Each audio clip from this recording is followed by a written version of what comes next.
دا نورا ګوره تا بیا بونډي کراس کړه د اسلام ښه دې نه مخکې م تا یو ویډیو کړې وه دا ویډیو وګورې بیا شیطان ور له یو وړوکی شان جواب ورکومه چې خانه کعبې ته تللی وم زما اورنی سوال ما یا الله جنت مې نه دی پکار هېڅ مې نه دي پکار پیسې راکړي الله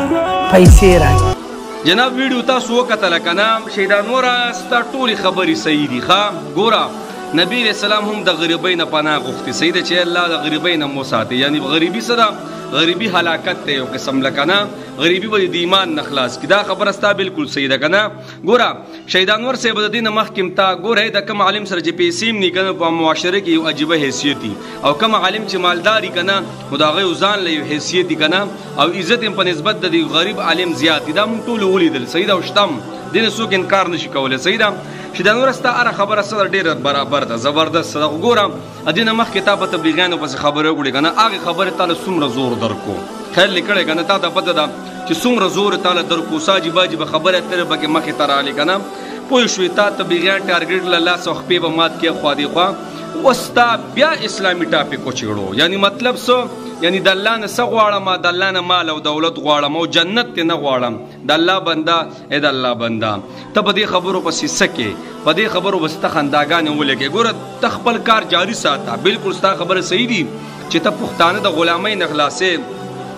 خپل روزګار ولا ورکې د دې یوې خبرې سره هم زه ستاسو کوم اختلاف نه کوم وګوره ما مخکې هم تا ته ویلي دي دا ټول خلک ستا نه یو توقع هلته اسلامي ټاپک ته ولې چیړې ګوره پوهېږي پې نه صحیح ده اسلامي ټاپک باندې ته پوهېږي نه ته بیا هم چیړې دا خبره څومره خطرناکه تا کړې یعنی د الله مهمانخانه ته نالې الله چې د خپلو بندګانو دپاره سازه کړې هغه تا ټوکرا کړله په نسبت د دنیا د یو ارضي شان دي د پیسو صحیح ده نو چې الله بنده تا جنت او د دنیا پیسې وتللې او دنیا دې ته راواغېسته او د الله مهمانخانه چې په جنت کې به الله یعنی بعضو بندګانو ته روزانه دیدار نصیب کیږي بعضې ته به په میاشت کې په ورځ کې د فرشتو سلامونه دا ټول تا ټوکراو کړه نعوذ بالله تا د الله دیدار ټوکراو کړو تا د الله مهمانخانه ټوکراو کړه تا د الله هغه بندګانو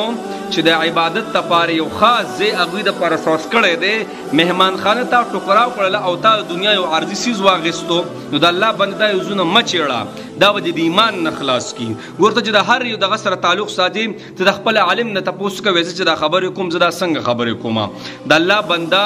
د اسلام ټاپکونه مه چیړه دې نه مخکې تا تبلیغیان وچیړل نو څومره درد درته میلاو شو تا ته پته ده اوس تا جنت وچیړو د الله بنده ته څه کې او د جنت په بدله کې تا لکه دنیا راواغېسته چې ما الله ته وې داسې واغسې نو څومره ویډیوګانې تا په حساب شو چې څه الله د له دنیا درکړه صحیح ده په مقدس ځای کې ته دا دعاګانې کې الله هغه ځای کې نبي اسلام څه غوښتي ته راته ووایه ځه نبی اسلام غوښتي څه دي لوی لوی بزرګانو غوښتي څه دي په دغه ځای کې کعبه مبارکه کې او ته دنیا یو عارضي غوندې څیز رالې په بدله جنت یعنی تا او الله جل شانه قرآن کې فرمایي ان الله اشترى من المؤمنین انفسهم واموالهم بان لهم الجنه یعنی ما د مؤمنانو سره ډیل کړی دی ډیل می کړی څه چې بس تاسو مال خپل زندگی راکړئ زه به تاسو له جنت درکم الله قرآن کې فرمایي ته د دې آیت یو قسم له بې حرمتي کې د دنیا آیتونو نه ته انکار کې د الله بنده یقین وکړه په تا باندې خو کو بحث علما باندې کو پر فتوا ونه لګي یو قسم لا نو غرض مې دا دی الله قرآن کې فرمایي چې ما د مؤمنانو نه یعنی د خپل زندگی مفهوم دا دی او د بدلون اغوستي دي په بدله د جنت کې زه به ورله جنت ورکوم او دوی مال خپل زندگی راکوي د الله باندې تا هغه څیز پرېږدي او دنیا یې اخلي نو دا دنیا تا ته دومره خوږه ده چې ته به جنت پرېږدې په دې جنت کې خو د الله دیدار دی دیدار ظالمه ته د الله دیدار پرېږدي په دې دنیا باندې الله اکبر کبیره دیدار د الله پرېږدي نو غرض مې دا دی د الله بنده ته تا بیا هم ستا د یوې خبرې سره اختلاف نه کوم ما خو تا ته ووي که نه چې کوم عالم سره مال او دولت که نه په معاشره کې د هغه بېل حیثیت وي په نسبت د هغه عالم چې ډېر تقوادار په خپله ما ولیدل دا استقوادار علما مې ولیدل چې حد درجې خو چې مال او دولتو سره نشته هغه حیثیت نشته کم چې د یو ادنا عالم چې هیڅو سره نشته نالیقه په معاشره کې ډېر یو قسم لا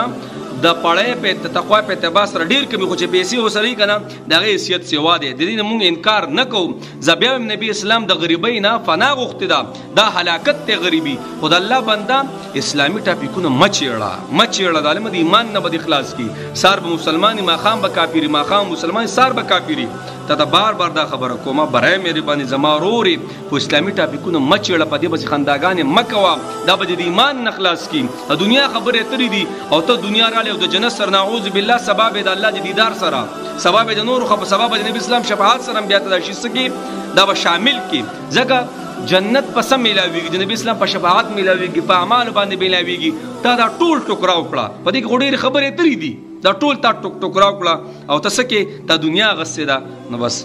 الله دې ته پوهه سره زموږ د ټولو مسلمانانو نصیب کړي بس زم نور به زه هېڅ هم نه یم زما ورورې ښایسته خبرې کې درنې خبرې کې خو د الله بنده دا ټاپکونه دا ته بار بار چیړې که نه دا تارونه مه چیړه مچ د ایمان نه به دې خلاص کړي